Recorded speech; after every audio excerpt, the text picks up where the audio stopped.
નમસ્કાર મિત્રો, આજે હું મારા ખેતરે કુદરતી પોટાશ તરીકે આંકડાનો ઉપયોગ કરવાનો છું અને હું આ આંકડામાંથી કુદરતી ખાતર બનાવવાનું છે. આંકડામાંથી અંદર પોટાશ ભરપૂર હોય છે અને આંકડાના પાન અને ડાળીઓ ઓગળી જાય છે અને પોટાશ છૂટો પડી અને દીપ દ્વારા ખેતરમાં આપણે આપી શકાય છે.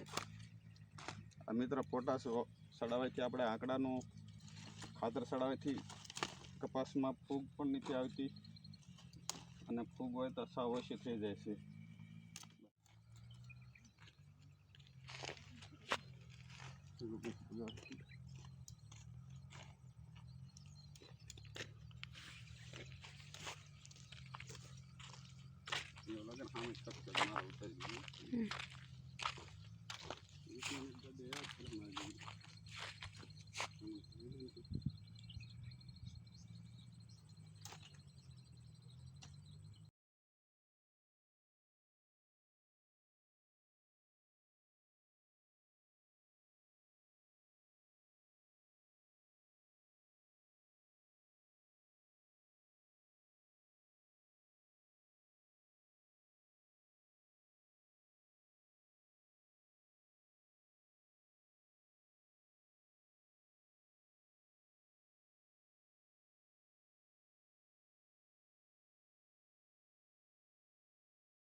આજે અમે 20 કિલો આંકડો ભેગો કર્યો છે અને આંકડાને 20 કિલો 200 લીટર પાણીમાં નાખી અને 15 દિવસ લગન સતત સવાર સાંજ હલાવવાનું છે, જેથી આ તમામ પાન રહ્યા આંકડાના તે ઓગળી જશે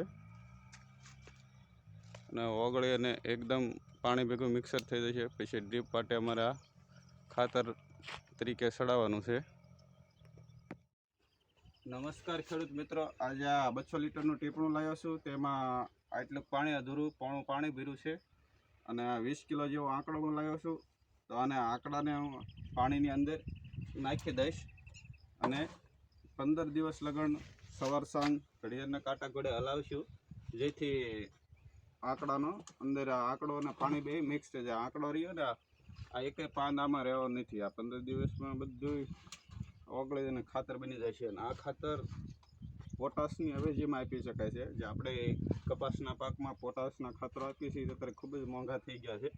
એ પોટાશના ખાતર જેટલો આંકડો ગણ કરશે અને આ મિત્રો છે ને, આંકડો જ્યારે વધારે જાય ત્યારે આપણે હોટથી એને દબાવતા રહીશું, પાણીમાં ડૂબાવતા રહીશું.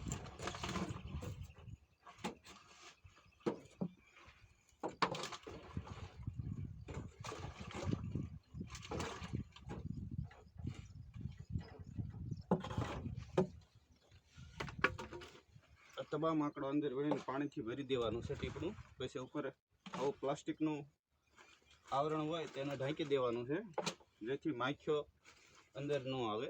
આંકડો હોય એટલે માખીઓ ખૂબ જ આવશે આમાં. જેમ જેમ આંકડાનું ખાતર બનતું જશે એમ માખીઓ ખૂબ જ આવતી જશે. આ એકદમ સાદી અને સરળ રીત છે ખેડૂત મિત્ર. આમાં કોઈ ખર્ચો નથી. આપણા ખેતરના આજુબાજુ રસ્તા ઉપર બધે તમામ જગ્યાએ આંકડો હોય જ છે. આપણને આસાનીથી આંકડો મળી રહેશે. ઘણા ખેડૂતો આના કટકા કરીને નાખે છે. કટકા ન કરો તો ચાલે, કેમ કે કટકા ન કરો તો ઓગળી જવાનું છે. આ મિત્રો છે ને, બધું મેં આંકડાના છે ને ડાળીઓ અને પાંદડા ફૂલ તમામ વસ્તુ મેં આમાં નાખી દીધી છે અને ઉપરથી આને ભીં દઈ દેવાની. અને અથવા જો સત્તા પાણીની ઉપર આંકડાના પાન કે ડાળીઓ આવે તો પથ્થર મૂકી અને આ છે પ્લાસ્ટિક અથવા તો કોથળાનું કોઈ પણ આવરણ લેવાનું અને આવરણને છે ને આની માથે પેક કરી દેવાનું. પેક કરીને મિત્ર કોઈ પણ દોરી કે દોરડું લઈને બાંધી દેવાનું, તેથી હવા કે પવન હોય તો તે ઉડી જાય નહીં.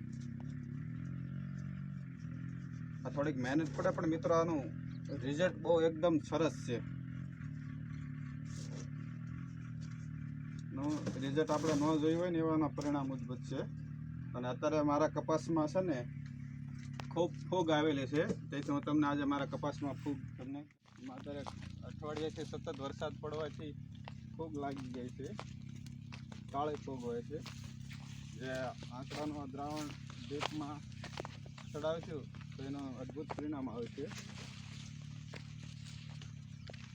આજે તમને હું દેખાડું છું મિત્રો. જો આ કપાસ છે ને થોડોક ફૂગ લાગેલ છે, આ ઝીંડવાને પણ ફૂગ લાગે છે. અને તમે નીચે જોઈ શકો છો, જે કાળી સારી વળી ગઈ છે ઝીંડવાની નીચે, આ કાળી સારી છે તે ફૂગ જ છે. ઝીંડવાને પણ ફૂગ લાગેલ છે, તેથી આ ખરી ગયું છે. આ બે રીતે આના આંકડાનો ઉપયોગ થઈ શકે. એક આપણે 10-15 દિવસે આંકડો ઓગળી જાય પછી તેનું દ્રાવણ લઈને એક પંપમાં 15 લીટર, એક પંપમાં 1 લીટર આંકડાનું દ્રાવણ ગળીને નાખી શકાય છે. અને ઉપર સ્પ્રે કરવાથી પણ આ ફૂગનો નાશ થાય છે. અને બીજી રીત કે આપણે 2.5 વીઘામાં 1 બેરલ સડાઈ દેવાથી પણ ફૂગનું નિયંત્રણ થઈ શકે છે અને ખૂબ સારું પરિણામ છે. અને આ ઝીંડવાની અંદર જે કપાસનું બિયારણ હોય, કપાસિયા, એ પણ વજનદાર બને છે. પોટાશનું કામ છે ફળ જે હોય ને ચમકદાર અને વજનદાર બનાવવાનું. તો આ ઝીંડવાના કપાસરી વજન પૂરા થાય છે. વજન પૂરા થવાથી કપાસમાં ઉતારો પણ સારો. નમસ્કાર ખેડૂત મિત્રો, આજે આપણે 5 થી 6 જમણ થયા છે. તો હવે આપણે આંકડાને ખોલી અને હલાવશું. જોકે રોજ હલાવીશ છીએ, સવાર સાંજ કાળો હોય ત્યારે. આપ જોઈ શકો છો કે આંકડો જો આવી રીતે થઈ ગયો છે. 50% આંકડો ઓગળી ગયો છે.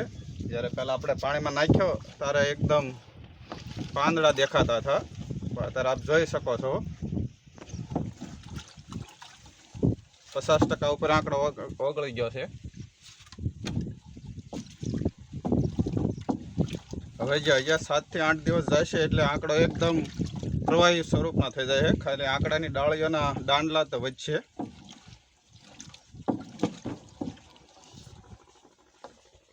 બસ આટલી ઘડી હલાવો એટલે ઘણું થઈ જાય મિત્રો. 8 દી પછી આપણે આને ડ્રીપમાં ગાળીને સડાઈ દઈશું.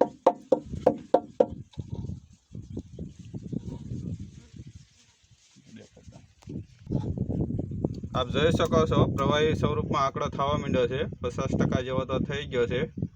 હવે 7 દી બીજા જશે એટલે એકદમ પ્રવાહી થઈ જશે. ખાલી આ ડાળ્યું જ વધશે. પછી આપણે ગાળીને ડ્રીપમાં સડાવી દઈશું. નમસ્તે ખેડૂત મિત્રો, આજે આ આંકડાને દ્રાવણ આપણે પલાળ્યું તેને 15 દિવસ થઈ ગયા છે. 15 દિવસ થતાં જ આપ જોઈ શકો છો કે એકદમ સફેદ થઈ ગયું છે.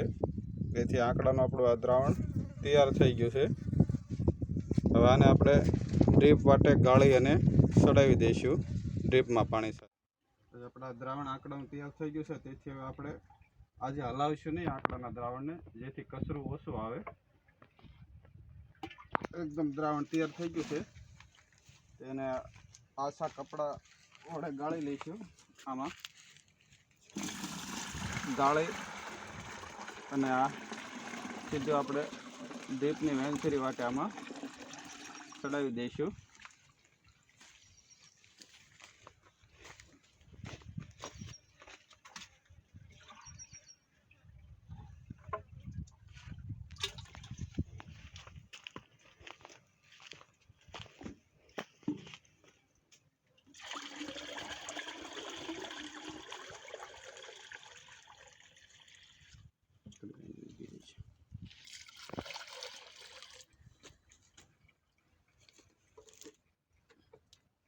હવે આપણે આ દ્રાવણને ગાળી લીધું છે, આપ જોઈ શકો છો. હવે આને આપણે આ ડ્રીપની વેન્ચુરી છે, વેન્ચુરી માટે આપણે આને